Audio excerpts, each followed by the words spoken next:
Naga Sasra dan Sabuk Inten. Audiobook, novel silat. Cerita, Esa Mintarja. Bab 110. Tetapi semuanya sudah terlanjur.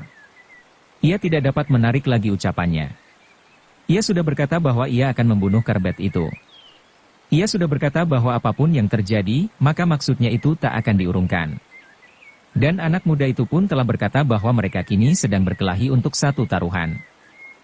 Karena itu, maka tidak ada satupun jalan untuk menghindarkan diri dari perkelahian itu. Dan terbayanglah di wajah Tumenggung, bahwa saat-saat terakhirnya telah tiba. Ia sama sekali tidak akan dapat membunuh Karbet itu, tetapi ia pasti bahwa Karbet akan mampu membunuhnya. Prabasemi bukanlah seorang penakut. Ia adalah seorang Tumenggung Wiratamtama, yang sudah berpuluh kali berjuang melawan maut. Telah berpuluh kali ia membunuh lawannya, dan bahwa suatu ketika salah seorang lawannya akan membunuhnya, benar-benar sudah diramalkannya. Karena itu, apabila ia kali ini mati dalam perkelahian, maka ia tidak akan menjadi gentar. Meskipun demikian, ada juga suatu yang bergetar di dalam dadanya. Ia sama sekali tidak takut mati. Namun mati karena anak muda yang aneh itu rasa-rasanya tidak senang juga. Walaupun demikian, Prabasemi harus menyadari keadaannya. Demikianlah perkelahian itu menjadi semakin seru pula. Aji sapu angin adalah aji yang cukup dahsyat, sehingga apabila aji itu menyentuh dahan-dahan kayu di sekitar perkelahian itu maka terdengarlah suaranya berderak-derak patah. Pohon-pohon muda dan cabang-cabang pepohonan. Karena itu, maka di daerah perkelahian itu seakan-akan telah tertiup angin prahara yang menggoncangkan pepohonan serta menggugurkan pepohonan serta menggugurkan daun-daunnya. Apabila pertempuran itu terjadi di siang hari, maka dari kejauhan akan nampaklah daun-daun yang berguncang-guncang dan akan tampak pulalah dahan-dahan yang patah berhamburan, karena kedahsyatan aji sapu angin. Tetapi karena aji sapu angin itu tidak mampu menembus sampai ke intinya aji lembu sekilan, maka kesempatan Karbet untuk mengenai lawannya, jauh lebih banyak dari Prabasemi. Berkali-kali Prabasemi terpaksa menyeringai kesakitan dan berkali-kali ia terpaksa menyeringai pula karena kekecewaan. Serangannya telah benar-benar mengenai sasarannya, tetapi Karbet seolah-olah telah menjadi kebal.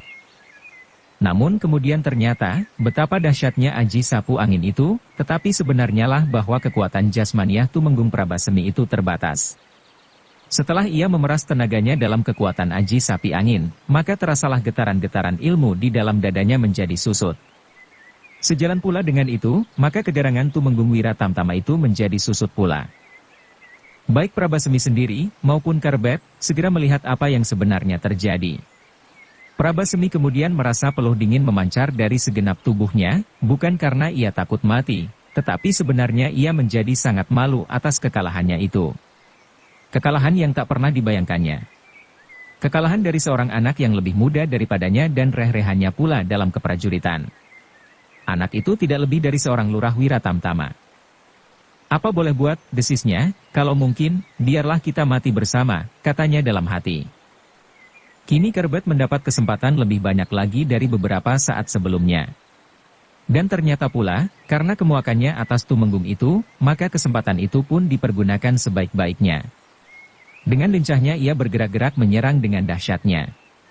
Tangannya yang sepasang itu bergerak-gerak dari segenap arah, menyerang hampir ke setiap permukaan tubuh Prabasemi. Dan terasalah ujung tangan itu menyengat-nyengat seperti kerumunan beribu-ribu lebah. Meskipun demikian Prabasemi sama sekali tidak menyerahkan dirinya ditelan oleh kegarangan lawannya. Dipergunakannya setiap kesempatan yang masih ada.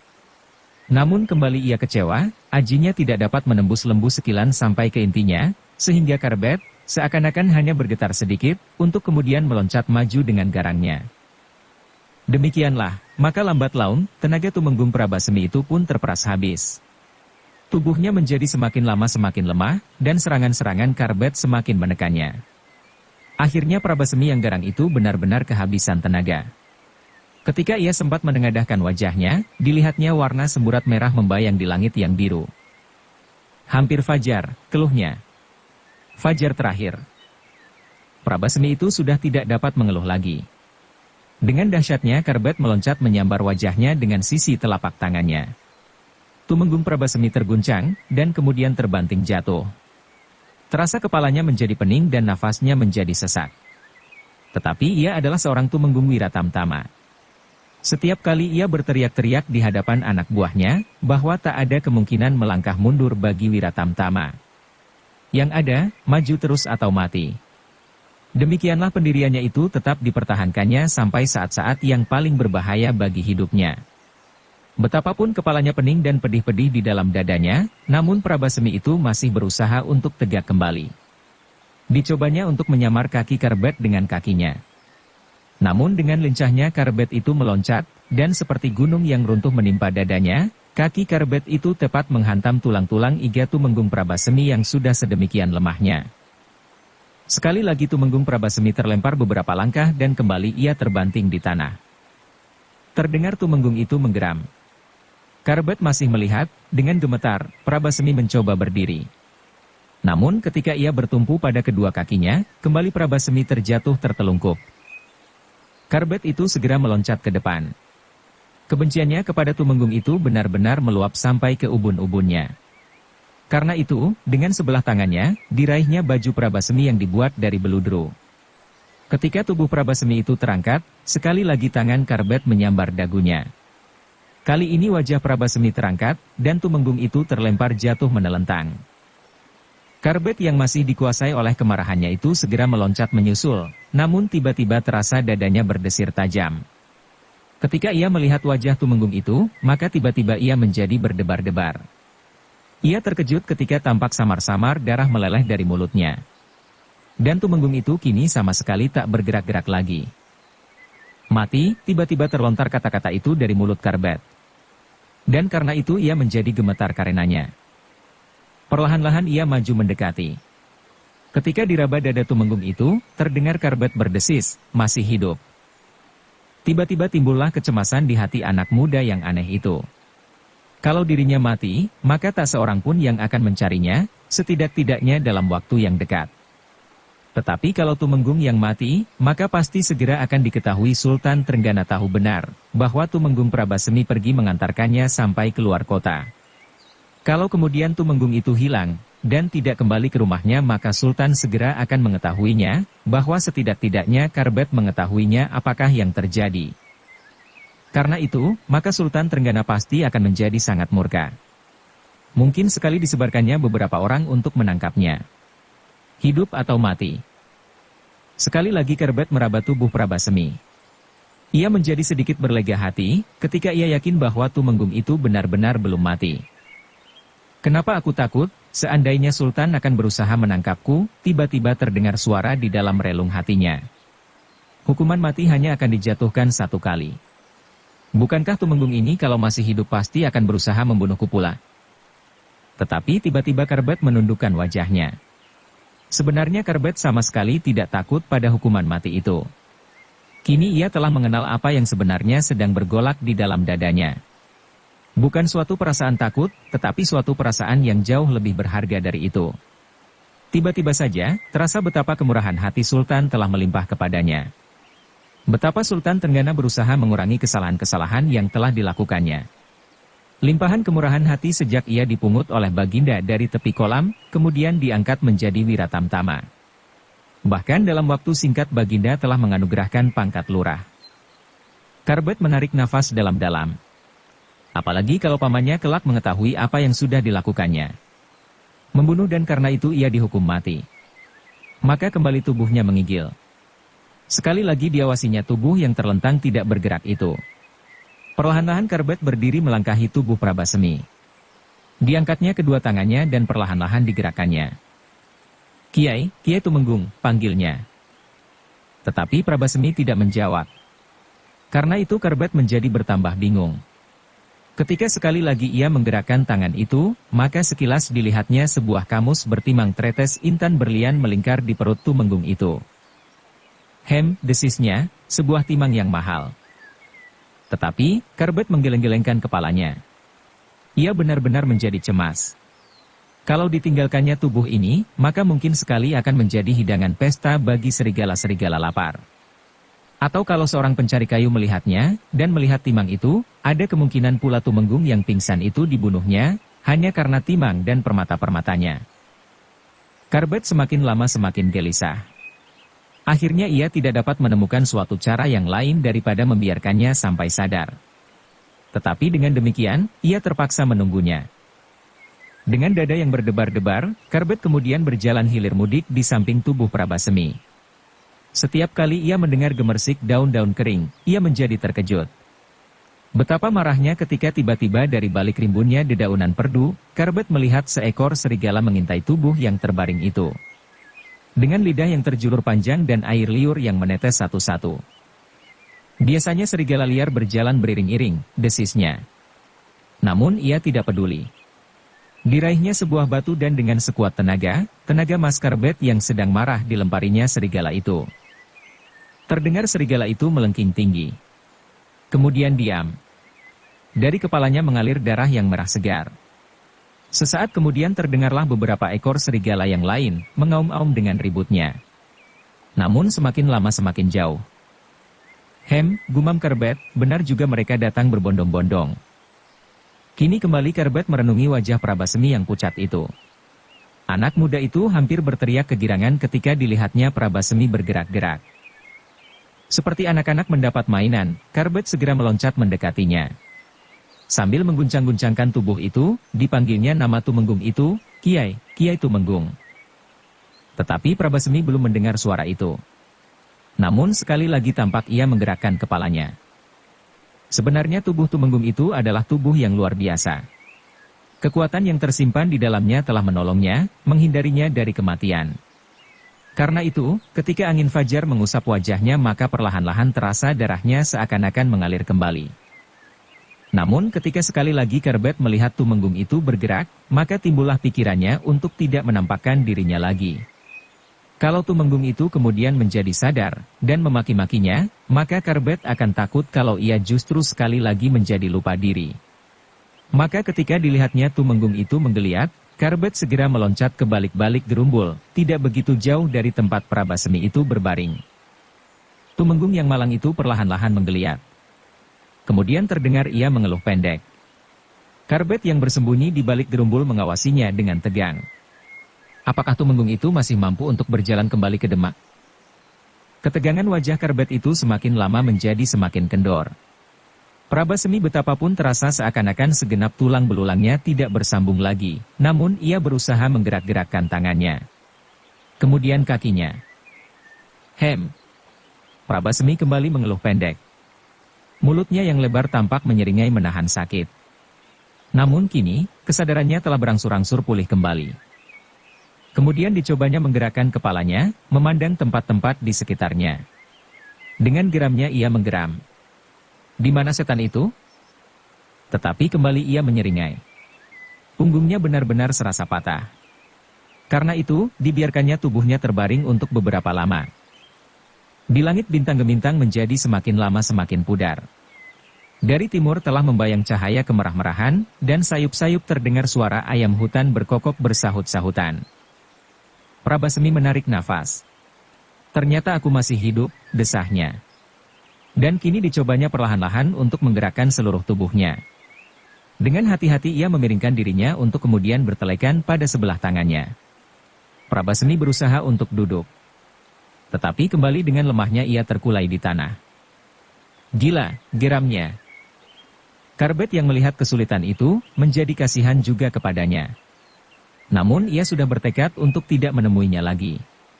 Karena itu, betapapun keinginannya untuk menolongnya, keinginan itu ditahannya kuat-kuat. Akhirnya, betapapun Prabasemi mengalami kesulitan, akhirnya ia mampu untuk duduk dan tertelekan kedua tangannya.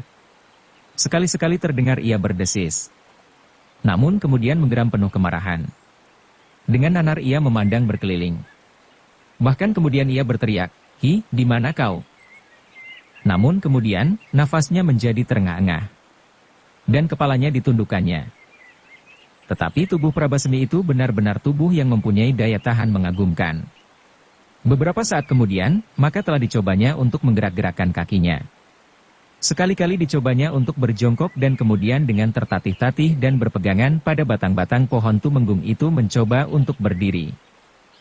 Luar biasa, kata Karbet di dalam hatinya. Baru beberapa saat ia terkapar hampir mati. Namun kini ia telah mampu untuk berdiri. Sekali lagi Tumenggung itu memandang berkeliling. Ia benar-benar sedang mencari Mas Karbet. Namun anak itu tidak dilihatnya. Karena itu dengan geramnya ia berteriak, "Hi Karbet, anak setan. Jangan bersembunyi." Karbet mengumpat di dalam hatinya. Benar-benar orang ini keras hati.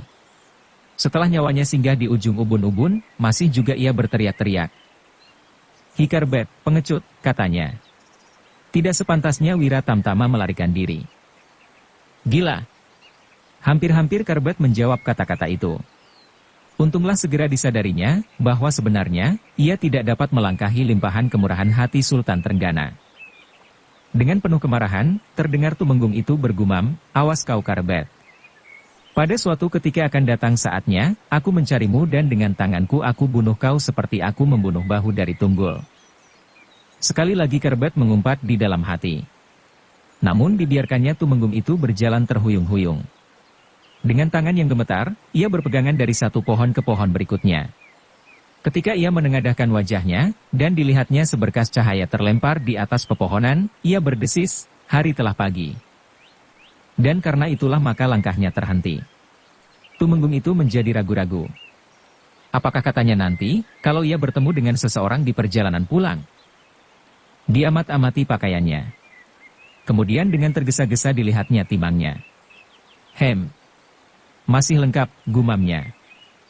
Dengan hati-hati dicobanya untuk memperbaiki letak pakaiannya, dan sejenak kemudian, kembali ia terhuyung-huyung berjalan meninggalkan tempat yang terkutuk itu. Sepeninggal Tumenggung Prabasemi, Karbet keluar dari persembunyiannya. Sekali ia menarik nafas panjang. Kemudian gumamnya, "Luar biasa. Luar biasa. Ia masih mampu berjalan." Kemudian ia menjenguk dari balik dedaunan. Prabasemi benar-benar telah berjalan dengan baik, walaupun sekali-kali masih harus berhenti, menekan punggungnya dengan kedua tangannya. Kini Karbet tinggal melihat ke dalam dirinya. Setelah Prabasemi hilang di antara pepohonan, kembali ia menjadi bingung. Apakah yang akan dilakukannya, dan akan kemanakah ia? Beberapa saat Karbet diam termenung. Bahkan kemudian ia pun duduk di tanah yang seakan-akan baru saja dibajak oleh kaki-kakinya dan kaki Tumenggung Prabasemi.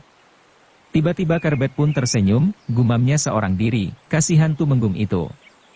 Untunglah aku menyadari keadaanku, sebelum aku membunuhnya." Tetapi kemudian disadarinya, bahwa tempat itu cukup berbahaya baginya. Kalau Tumenggung yang mendendamnya itu sempat, pasti ia akan datang kembali dengan beberapa orang untuk menangkapnya dan membunuhnya. Sebenarnya Tumenggung Prabasemi mendendam Karbet sampai 7 turunan. Sepanjang jalan tak habis-habisnya ia mengumpat-umpat. Meskipun demikian, Tumenggung Prabasemi itu terpaksa mengakui bahwa anak itu mempunyai beberapa kelebihan daripadanya. Ketika Tumenggung Prabasemi sampai di pinggir hutan, dan melihat sawah yang terbentang di hadapannya, ia menjadi ragu-ragu. Dalam keadaannya itu, pasti semua orang yang bertemu di sepanjang jalan akan menertawakannya. Meskipun ia tidak melihat wajahnya sendiri, tetapi ia dapat membayangkan betapa noda-noda merah biru telah memenuhi wajahnya. Apalagi ketika ia melihat beberapa noda darah yang meleleh dari mulutnya, mengotori baju beludrunya. "Setan! Anak setan," umpatnya tak habis-habisnya. Akhirnya Tumenggung Prabasemi terpaksa menunggu di tepi hutan itu sampai malam datang kembali. Ia tidak mau seorang pun yang melihatnya dalam keadaan itu. Apalagi bila seorang Wira Tamtama melihatnya. Maka ia tidak akan dapat menjawab, apabila mereka bertanya, apakah sebabnya. Sekali lagi Prabasemi mengumpati Karbet. Terpaksa ia mencari setetes air untuk minum hari itu. Untunglah, bahwa di bawah sebatang pohon benda, diketemukannya mata air kecil yang segar. Namun kemudian dihabiskannya waktunya dengan mereka-reka, apakah yang dapat dilakukannya untuk membalas dendam. Katanya kemudian, "Aku tidak akan dapat melakukannya sendiri. Aku tidak takut." "Aku tidak takut," teriaknya, seakan-akan seseorang telah menuduhnya. "Tetapi Sultan akan mengetahuinya, dan menghukumku." Tiba-tiba Prabasemi tersenyum, "Bodohnya aku, bukankah aku bisa minta bantuan Kakang Sembada?" Kemudian Prabasemi mengangguk-angguk dan tersenyum sendiri dengan puasnya. Sembada adalah seorang yang dapat membantunya. Tetapi ketika disadarinya keadaannya kini, kembali Prabasemi mengumpat. Terpaksa ia menunggu sampai malam. Kakang Sembada harus berangkat malam nanti, desisnya. Hari itu terasa betapa panjangnya. Dengan gelisah Prabasemi berjalan hilir mudik di dalam hutan. Sekali-kali ia membaringkan tubuhnya di atas rumput-rumput kering, namun kembali ia berjalan hilir mudik. Namun udara hutan yang segar telah menyegarkan badannya pula. Berangsur-angsur tenaganya menjadi pulih kembali. Nafasnya telah tidak terasa sesak, dan tulang iganya sudah tidak terlalu nyeri. Tetapi matahari benar-benar sangat menjemukannya. Akhirnya, ketika Prabasemi hampir-hampir tidak sabar lagi, maka matahari itu pun tenggelam di ujung barang. Cahayanya yang merah menyala di ujung bukit dan di tepi awan yang mengambang di langit. Namun kemudian tabir yang hitam kelam seolah turun dari langit, merayap ke seluruh permukaan bumi. Prabasemi menarik napas dalam-dalam. Kemudian dengan cepatnya ia meloncat setengah berlari pulang ke rumahnya. Di sepanjang jalan hatinya berdebar-debar. Ia sudah pasti dicari oleh anak buahnya. Mudah-mudahan Baginda tidak mencarinya. Dan apa yang disangkanya itu benar-benar terjadi. Ketika Prabasemi hampir sampai di rumahnya, dilihatnya beberapa orang prajurit Wira Tamtama berjaga-jaga. Ketika salah seorang melihatnya maka tiba-tiba prajurit itu berteriak, "Itu Kiai Tumenggung Prabasemi." Beberapa kawan-kawannya yang lain pun segera berkumpul. Seakan-akan mereka melihat sesuatu yang belum pernah mereka lihat. Prabasemi datang dengan langkah tegap. Meskipun kakinya masih terasa agak sakit, namun sama sekali ia tidak timpang. Ia berjalan seorang diri seperti sedang berlatih berjalan dalam barisan. Sebelum prajurit itu bertanya kepadanya, maka Tumenggung yang malang itu mendahului membentaknya, "Apa yang kalian kerjakan di sini?" Prajurit yang dibentaknya itu pun menganggukkan kepalanya sambil menjawab, "Kami mencemaskan Kiai Tumenggung. Sehari ini kami tidak melihat Kiai." Ketika Kakang Lurah Santapati menghadapi Kiai, maka dijumpainya rumah ini kosong, sehingga Kakang Lurah menjadi bingung. Setelah Kakang Lurah menunggu sampai tengah hari, dan Kiai Tumenggung tidak juga datang, maka Kakang Lurah memerintahkan beberapa orang mencari Kiai, dan beberapa orang diperintahkannya untuk berjaga-jaga di sini. "Gila, di mana Santapati?" "Di belakang." "Panggil dia." Seorang prajurit segera berlari ke belakang memanggil Lurah Wira Tamtama Santapati. Santapati yang dengan gelisahnya duduk di serambi belakang karena Tumenggungnya sehari-harian tak dapat diketemukan, menjadi sangat terkejut ketika ia melihat seorang prajurit berlari-lari. "Ada apa?" bertanya lurah itu. "Ki Tumenggung sudah datang." "Di mana sekarang?" "Di serambi depan." Kakang Santapati dipanggil oleh Kiai Tumenggung. Cepat-cepat Santapati berlari ke serambi depan untuk menemui Tumenggungnya. Beberapa pelayan Prabasemi yang mendengar laporan itu menjadi gembira pula karenanya. Meskipun Prabasemi selalu membentak-bentak mereka, namun kalau maksudnya untuk sesuatu tercapai, maka tidak segan-segan Tumenggung yang garang itu memberi mereka hadiah. Di serambi depan, Santapati melihat Tumenggung duduk dengan garangnya. Karena itu segera ia mengangguk hormat sambil berkata, "Selamat datang Kiai Tumenggung." Tumenggung itu memandangnya dengan tajamnya. Kemudian katanya parau, "Ki, apa yang kau kerjakan di sini?" "Kami menjadi gelisah karena Kiai Tumenggung tidak kami temukan sehari tanpa kami ketahui kemana Kiai Tumenggung perginya." "Gila kau, bukankah aku Tumenggung Prabasemi? Aku sudah cukup dewasa untuk menjaga diriku sendiri. Aku sudah cukup mampu berbuat apa saja kehendakku. Apa kau sangka aku memerlukan kalian?" "Ampun Kiai. Kami hanya menjadi gelisah dan tidak tahu apa yang harus kami lakukan. Kami mencoba mencari Kiai." "Kau sangka aku hilang? Diculik orang? Ki, kau sangka ada orang di seluruh Demak yang mampu menculik Tumenggung Prabasemi?" "Tidak Kiai." Santapati menjadi ketakutan. "Kami hanya mencoba untuk menghubungi Kiai." "Bodoh kalian," gumam Prabasemi. "Tetapi biarlah aku maafkan kau kali ini." Tumenggung itu berhenti sejenak, kemudian diteruskannya, "Nah, katakan apa yang telah terjadi sehari ini." "Tidak ada apa-apa, Kiai. Selain Kiai Tumenggung yang kami anggap hilang." "Tutup mulutmu," bentak Prabasemi. "Jangan sebut itu lagi. Aku tidak hilang, tahu. Aku sedang memenuhi impianku semalam. Aku harus pergi ke hutan Santi. Dan sebenarnya aku telah mendapat sesuatu di sana." "Apa itu Kiai?" Tiba-tiba Santapati bertanya. "Apa? Kau akan meniru aku? Sampai gila kau tak akan mendapatkan apapun di tempat itu. Santapati berdiam diri. Ia percaya bahwa Prabasemi baru datang dari hutan kecil itu. Pakaiannya sedemikian kotornya, bahkan tubuhnya pun kotor pula, bahkan wajah Tumenggung itu nampak aneh. Ketika Prabasemi merasa bahwa Santapati itu mengawasinya tanpa berkedip maka teriaknya, "Apa yang kau lihat?" Santapati terkejut mendengar pertanyaan itu. Karena itu dengan tergagap ia menjawab, "Tidak apa-apa Kiai." Tumenggung Prabasemi mengerutkan keningnya. Dengan nada yang tinggi ia berkata, "Lihat, apa yang telah terjadi di hutan Santi itu. Aku telah bergumul dengan bau reksa hutan itu.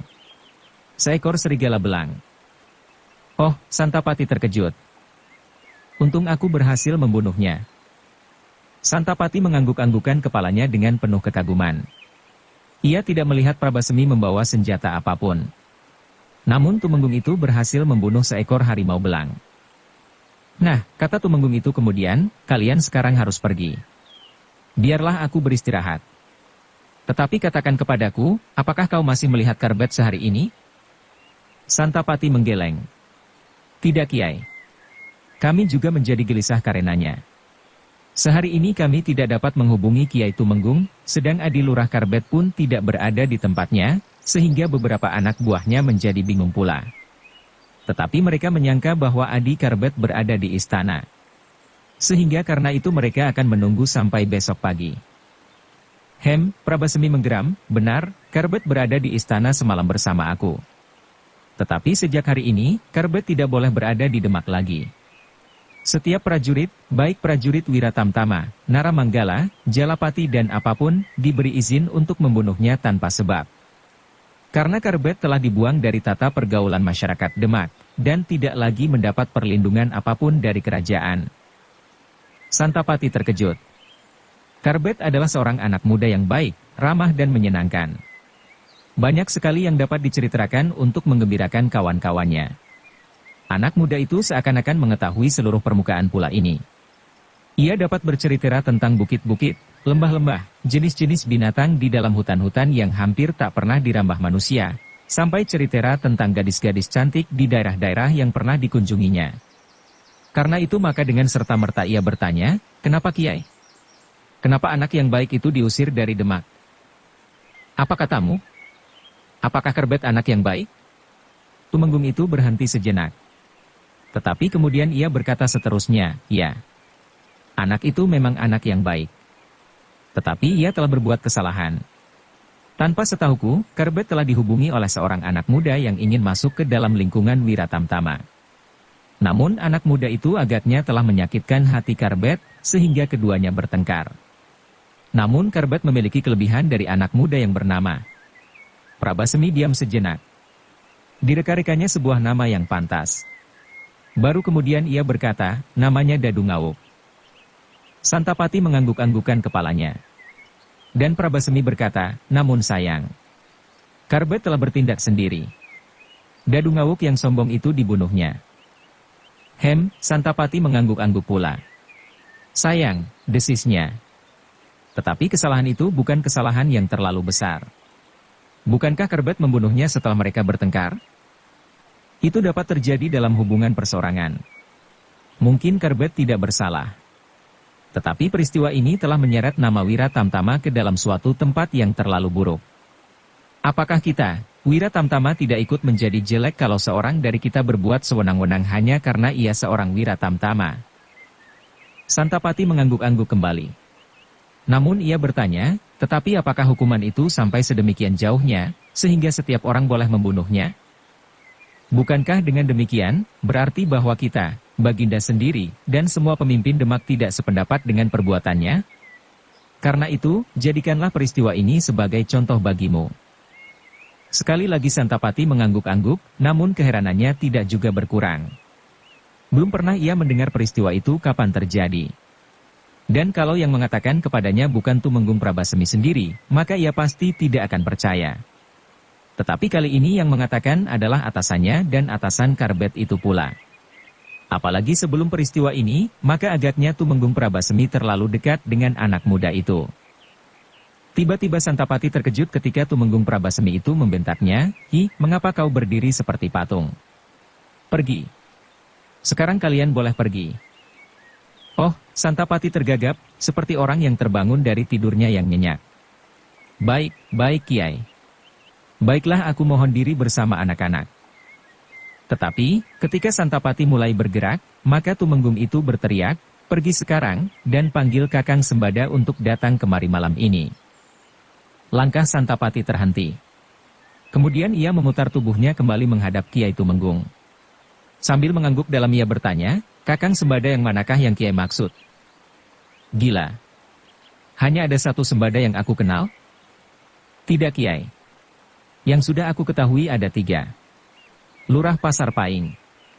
Yang kedua Jagal di Kedungwuni dan yang satu lagi Sembada Jajar Juru Taman di Kasatrian." "Bodoh kau. Ada lebih 1000 Sembada di seluruh Demak. Tetapi kau harus tahu, manakah yang aku panggil Kakang di antara mereka." Santapati menjadi bingung. Untung-untungan ia berkata, "Apakah Kakang Sembada Lurah Pasar Paing yang kaya raya itu?" "Oh, alangkah bodohnya kau. Buat apa aku memanggil Lurah Pasar? Panggil Kakang Sembada, Jagal dari Kedungwuni." Santapati mengerutkan keningnya. Aneh.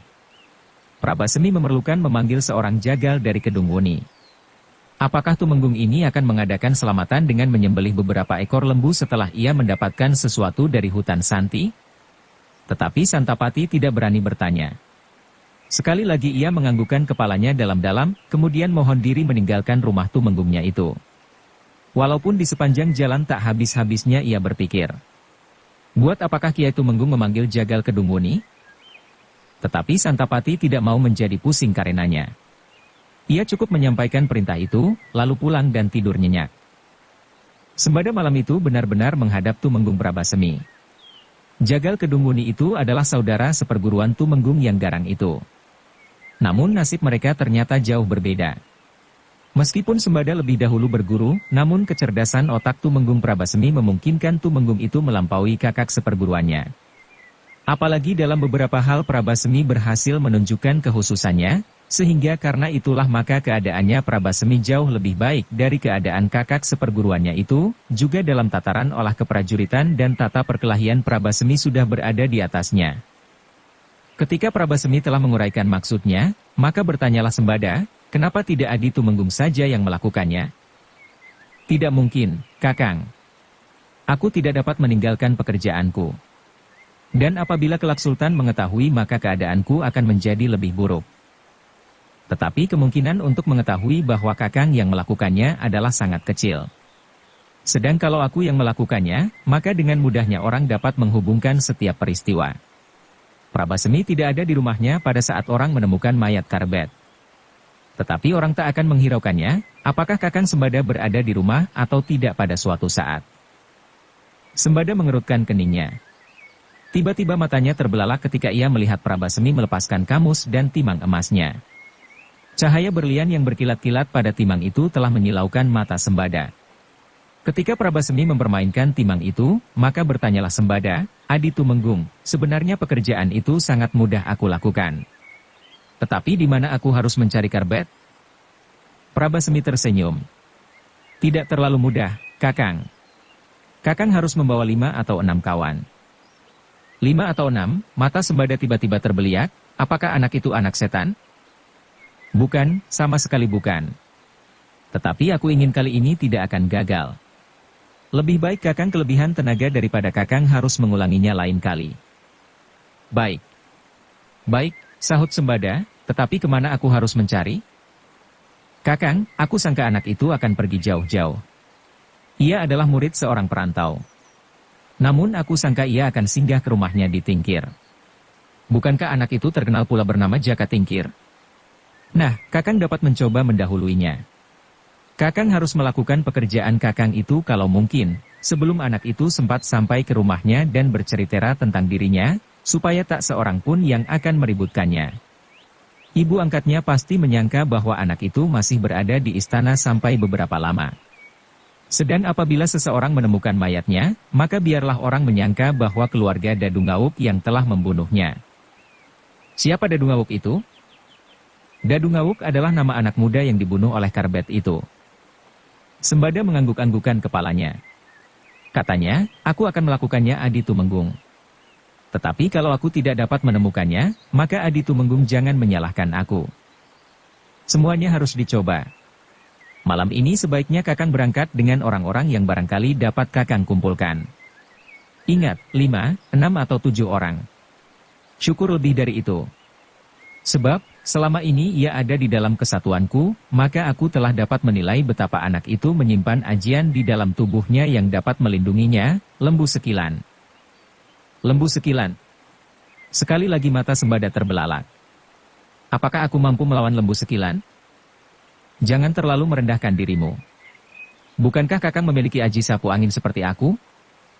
Sembada termenung sesaat. Aji sapu angin memang dapat dibanggakannya, namun ia tidak tahu apakah sapu anginnya yang tidak sempurna mampu menembus Lembu Sekilan. Ketika Sembada baru mencoba menilai diri, maka terdengarlah Prabasemi berkata, Lembu Sekilan anak itu masih belum sempurna. Karena itu Kakang jangan cemas karenanya. Meskipun demikian kawan-kawan Kakang pun harus mampu menyesuaikan diri dengan ilmu anak itu. Mungkin dengan senjata masih mungkin menembus pertahanan ajian anak itu. Dicobanya oleh Sembada berpikir tentang segala kemungkinan. Dicobanya juga untuk mengingat-ingat beberapa nama yang pantas untuk melakukan pekerjaan itu. Tiba-tiba ia tersenyum, katanya, kenapa kita tidak minta tolong kepada perguruan Sembirata? Guru itu adalah kawanku. Ia memiliki beberapa kelebihan daripadaku. Sedang beberapa muridnya yang terpercaya dapat aku bawa serta.